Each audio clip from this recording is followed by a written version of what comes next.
एक गरीब आदमी था।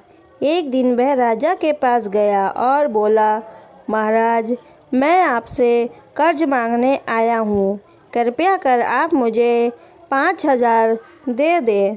मैं 5 मंथ के अंदर आपके रुपए वापस कर दूँगा। उसकी बात पर विश्वास कर उसे 5,000 दे दिए।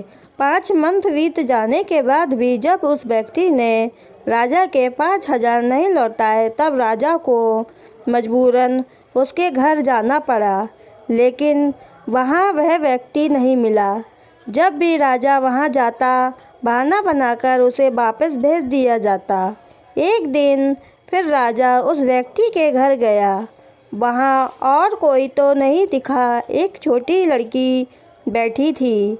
राजा ने पूछा, तुम्हारे पिताजी कहाँ हैं? लड़की बोली, पिताजी स्वर्ग का पानी रोकने गए हैं। राजा ने फिर पूछा, तुम्हारा भाई कहाँ है? लड़की बोली, बिना झगड़े के झगड़ा करने गया है। राजा की समझ में एक भी बात नहीं आ रही थी, इसलिए वह फिर पूछता है, तुम्हारी माँ कहाँ है? लड़की बोली, माँ 1 से 2 करने गई है। राजा उसके इन जलूल जवाब से खिंच गया। वह गुस्से में पूछता है, और तुम यह बेटी क्या कर रही हो? लड़की हंसकर बोली, मैं घर बैठे संसार देख रही हूँ। राजा समझ गया कि लड़की उसकी किसी भी बात का सीधा जवाब नहीं देगी, इसलिए उसे अब इससे इन बातों का मतलब जानने के लिए प्यार से बतियाना पड़ेगा। राजा ने चेहरे पर प्यार से मुस्कान लाकर पूछा, बेटी, तुमने जो अभी अभी मेरे सवालों के जवाब दिए, उनका मतलब क्या है? मैं तुम्हारी एक भी बात का मतलब नहीं समझ सका। तुम मुझे सीधे सीधे उनका मतलब समझाओ। लड़की ने भी मुस्कुराकर पूछा, अगर मैं सभी बातों का मतलब समझा दूँ तो आप मुझे क्या देंगे? राजा के मन में सारी बातों को जानने की तीव्र उत्सुकता थी। वह बोला, जो मांगोगी वही दूंगा।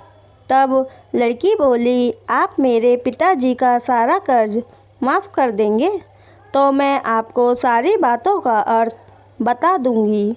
राजा ने कहा, ठीक है, मैं तुम्हारे पिताजी का सारा कर्ज माफ़ कर दूंगा।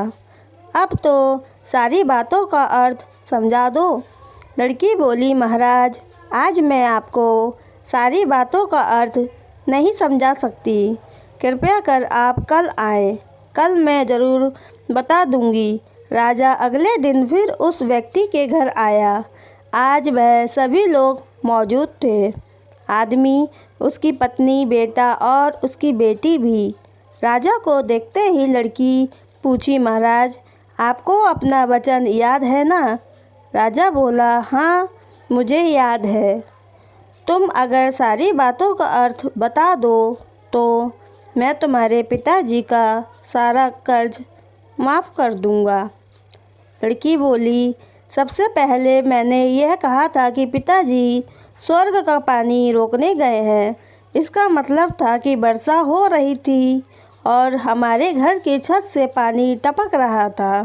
पिताजी पानी रोकने के लिए छत को अच्छा बना रहे थे, यानी वर्षा का पानी आसमान से ही गिरता है, और हम लोग तो यही मानते हैं कि आसमान ही स्वर्ग है।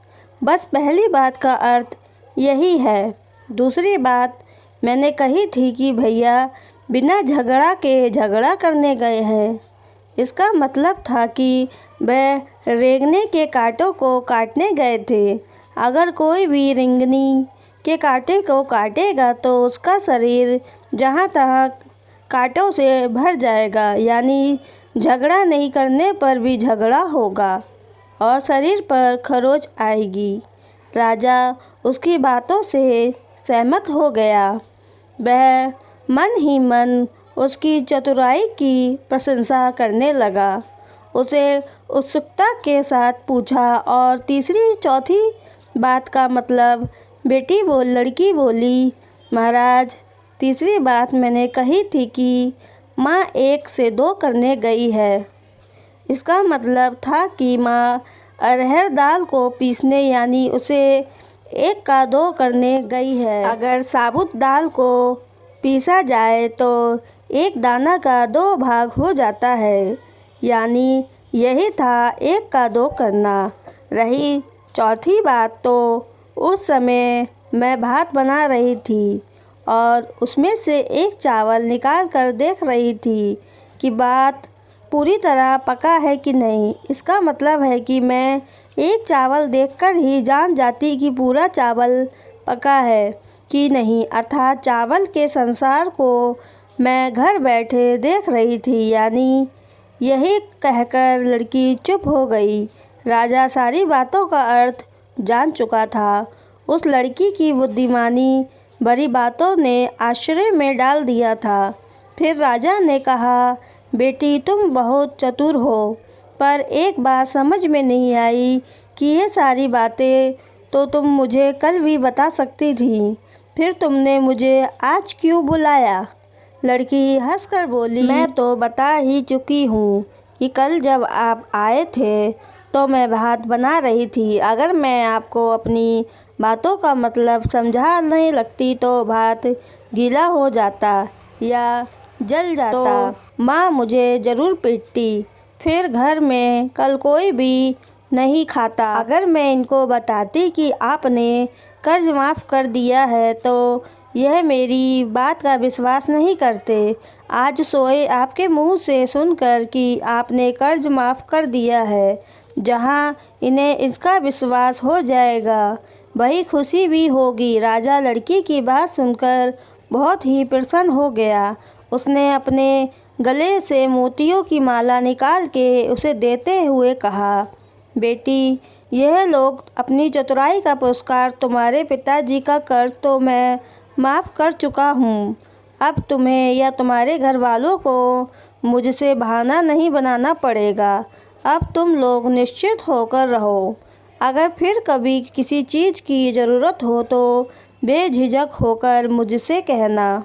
इतना कहकर राजा लड़की को आशीर्वाद देकर चला गया। लड़की के परिवार वालों ने उसे खुशी से गले लगा लिया। दोस्तों, आपको ये कहानी कैसी लगी हमें कमेंट करके ज़रूर बताएं। अगर आपको ये कहानी पसंद आई हो तो चैनल को सब्सक्राइब, वीडियो को लाइक ज़रूर करें और शेयर ज़रूर करें। देखने के लिए आपका बहुत बहुत धन्यवाद।